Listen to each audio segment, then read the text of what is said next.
So this video is about how to insert images and links to sites we visit. So if you go to your school website and scroll down to towards the bottom of the page, you're going to see a login option. So you're going to go ahead and log into WordPress, and everybody has their own username and password, and you'll go ahead and enter those here. If you don't remember, click lost your password and enter your email and it will be sent back to you. So we're going to go ahead and log in.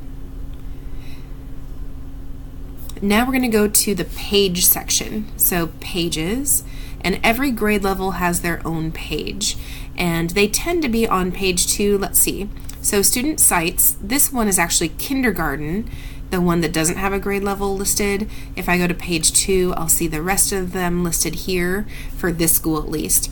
If I want to add something to second grade, I hover, and now I see the edit option, so I'm going to go ahead and click on edit for second grade. And now I need to go get a picture. There's a lot of ways you can get an image, so I'm going to go to images.google.com, and maybe I just want to add a link for Google Drive. So I'm going to type in Google Drive, and it's going to give me all these different pictures that I can use, and I can filter up here if there's more, but maybe I just really like this one. I don't need the words, I just want the picture, so I'm going to click on it, and I can right click, and I'm going to save image as, and it's going to save it to my downloads. So now I'm going to go back to that second grade website.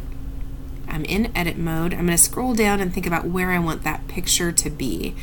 Maybe I'm thinking I'd like it with typing and spelling, because maybe that's where they're doing most of their writing. So I'm going to get my cursor where I want the picture.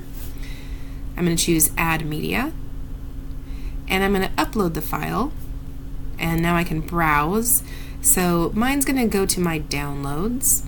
And when I look in downloads, here, if it's just a list, sometimes that's hard to figure out which picture was which, so you can also do a large icon. Here's my picture. I'm going to click on it and say open. Now that picture isn't on my website yet, but it's in my media to choose from, and you might have noticed that was a pretty big picture, so I'm going to go down to size, and I'm going to say a thumbnail. Now I'm going to insert that into the page. So there's the picture, and now I need to make this picture the link. And the only way to get that option is to click, I'm going to highlight my picture. Now I have the edit option. I'm going to choose edit, and here I want this to actually be a link, a custom URL, and I'm going to say I want this to go to drive.google.com. So I've typed in that. I'm going to copy that URL, go back to edit page, paste. So now when somebody clicks on this picture as a custom URL to this page, the last piece would be open link in a new window. I think this is helpful, so it's going to open a new tab every time somebody clicks on it. That way they still have the sites we visit page open. So I like to custom URL, paste, click. We're going to update. So now this picture is updated with that link. And if we scroll back up to the top of our page, we can preview the changes to see what that looks like. So here I'll see the preview. It's not live yet, and I can click that picture, make sure that it takes me where I want to go. If I love it, I'm going to go back to this page that I'm editing and click update. Now that update is live on the web. So you can do all these changes, but if you don't click update, it's not going to be live for everyone to view. And that's it. Thanks.